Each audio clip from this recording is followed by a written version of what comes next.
Let's go over how to improve your damage or DPS in a Rise crossover. Hello, it is sisterguard here. Hopefully having a great day. I'm having a great day. We're back to a Rise crossover because we're going over how to improve your DPS and how to also improve your time in the player rank dungeon, because I know that gives people some hard time, especially some newer players. So I'm going to go over some tips and tricks on how to basically get more time or optimize your time in that, along with going over how to improve your damage. But before we get into that, please make sure you smash the like button, do subscribe button. I really appreciate it. It's mean a lot. And let's get right into it. So I will break this video up into parts. So if there's already things that you think you know, you can skip ahead. But there's probably something in here you don't know about. So let's get into it. So first things first, we're going to start off with real simple, real easy. Get new weapons or new shadows. Weapons. You have two options. You can go after the base weapon, whatever is in that area, or you can go after the legendary, which is only dropped by the boss in that dungeon for that zone. So currently right now we have Mori. Dragon Ball Z is coming out this weekend, so more than likely that's going to be the new meta. Big tidbit, go ahead and start going after both. So just getting a better weapon, easy thing. Next thing, your shadows. Right now we can get up to G rank. G rank Gucci is the second best unit of the game other than N rank Monarch. So these are obtainable from floor 30 in the castle. I would start trying to farm them. It's good DPS. Second thing, we already mentioned, start going after legendaries or go after a second set. Now the reason I'm saying that is, one, legendaries do more damage. This is one of the damage from someone who has a S rank scythe that is at my same rank. He does 2 QA more than mine. Pretty much the same, just he does 2 QA more. So try to go after legendary, or make sure you have a backup weapon. When I mean backup, I mean it's the same rank as the one you're using, because this is going to allow me to roll without having to risk my main weapon up there. I rolled a lot on this thing and it sucked, so am I happy with it? Absolutely not. But if I have some extra dust here with this next update, I may re-roll it trying to get a looting weapon. So it's a good idea to have an extra set. Next thing, big thing to increase your damage is get your player rank up. This is the current stats for when you are ranking up your player rank, what you get. Yes, it is a long, arduous task of doing those 20 rooms. This next update should make getting N rank a lot easier for a lot of people, so there's no reason for a lot of the in-game players not to already get to the next rank. But if you are a lower rank, even just getting up 1 or 2 of those early ranks from, say, C to B, that's going to give you that 5% buff. That's going to be huge, okay? So please make sure you're doing that. The next thing to improve your damage is a potion. So this shadow potion down here, it increases the damage of your shadows by 50% for 10 minutes. Let me go ahead and show you how it works. Because we need to go on over to the guild hall, where they have the lovely target dummy for everybody. So we'll go ahead and do that anyways, because that's also going to lead into our next one, which is how to improve your own personal damage, especially with swords. That is a door that I can't get through, apparently. All right, so I'm going to go and let my guys attack. We'll go ahead and see what their average DPS is over here. Okay, they're kind of hovering around 10. We'll say 10. Kind of getting up to 11, 15, especially when those alts are going off. Let's go ahead and hit that potion. I don't have one. Okay, let's go ahead and hit that potion real quick. And we can kind of watch the DPS go up. So there we go. We're getting up to 19 or 20 QA just for me. So that's a big difference, going from 10 to 20. That's a huge percentile bonus. So even if you're just using shadows right now, you're not on the weapon stage yet, this is a huge bonus. Even if you're using weapons and you need some extra shadow damage, these guys help contribute a lot to me being able to get my N rank. Now the next thing we're going to talk about has to do more with the player dungeons, which I am going to include the full run of my N rank run, just so y'all can see, because there's several key moments in that I want y'all to be able to take note of, and you can kind of see how I implemented a lot of that. So the next thing we're going to talk about is a external auto clicker. And I know some of you are going to be like, what do you mean the game has an auto clicker? The in-game auto clicker sucks, okay? I even have the game pass that makes this faster. Let's go ahead and take a look at that DPS on that right-hand side for me. Okay, 30, 35.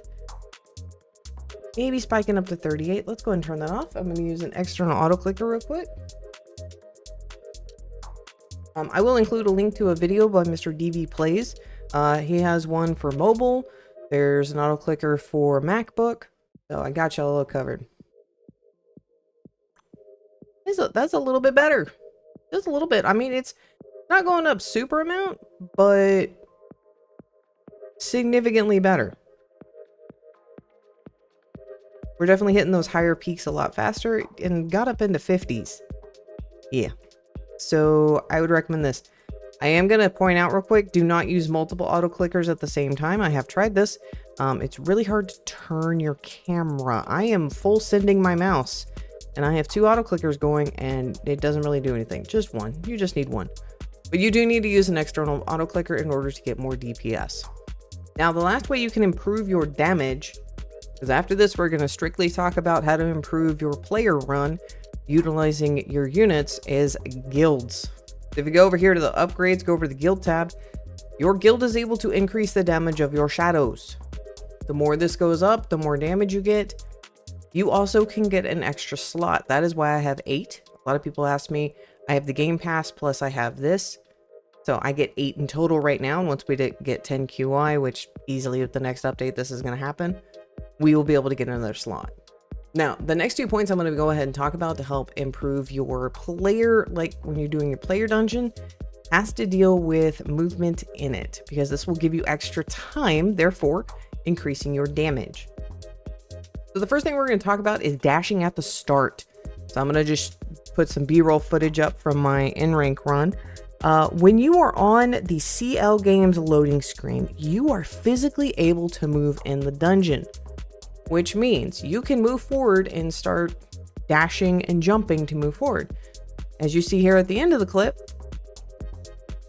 I am already at the door. I don't start at the door, but I have been moving during this cutscene. So I would highly recommend, if you're like a few seconds off or just need a little bit of extra time, because with the run that actually gave me my N rank, I had already had 2 guys down before the 10-minute mark. Like before I hit 10 minutes on that timer. That's a big bonus. It may give you a few extra seconds and that may prove what you need. So, but this also works in all other dungeons, by the way. You don't just have to use it for this. Like if you have a hard dungeon you're not able to complete quickly, you can get an early boost. This is huge. Now, the next thing we're going to talk about is a strategy I had to use, which is called pivoting or leading with your shadows. Now, there is a difference between the two, so I'm going to go ahead and explain it. So pivoting is basically you go into an area and your guys are going to be attacking and basically responsible for killing one single mob. As you can see, I have those guys back there carrying the sortado, whatever, I don't know. And I have already killed 2 other units, but they're going to take care of that one, so I don't even have to step on him. I'm going to do the same thing again. I'm going to put them on that blossom. I'm going to go kill Michelle, and then I'm going to move over to, I think that is a Snake Eyes. Black Crow. Wrong one. But I'm going to move over and I'm going to kill the Black Crow, and they've already taken care of that other unit. I don't have to fuss with that. So I refer to this as pivoting because basically I am pivoting my attack circle around whatever they're fighting.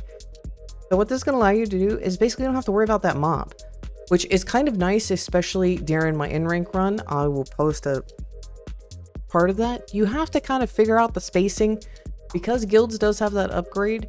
Pivoting around them depends on how much your guild upgrade is. It also depends on how comfortable you are with it as well. There were several times I messed up and I pulled my guys off of something even though they were helping me kill stuff. But basically the point of it is to them either taking a mob that would be super easy for you to kill, but they're taking care of it so you don't have to worry about it. So it eliminates a mob from basically your damage rotation. Super helpful. This saved me a lot of time. So I mentioned leading. What is leading exactly? So leading is basically, example, we're on the shark band together.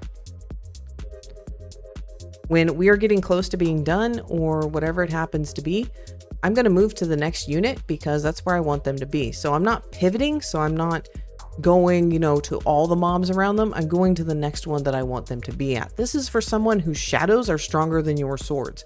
This is an early game strategy. This is not something we're really using late game. So for those of you that are more in early game, this would be a recommendation, because the AI on these guys is closest always wins. Closest is not always best. That's I have seen the AI do stupid. So yeah. So that's all my tips and tricks to getting more damage. I don't know if they're gonna add anything else. I hope they do. Maybe some player upgrades. I really think I need some of my own personal upgrades other than guilds. I do also wish we had some more group stuff to do, because other than dungeons, which you can now do pretty solo, after Baru got kind of nerfed, we really haven't had anything as a group. Hopefully they'll do something with that soon. Guys, let me know in the comment section if you found this video informative. If anything I talked about you had no idea about. You didn't know about the dashing at the start, or the fact that an external auto clicker is better than the end-game one. Let me know. If you found nothing helpful, comment turd. Just comment turd, and I will know. But guys, thank you for being here. Hopefully you have a great day, and I'll see you for the update.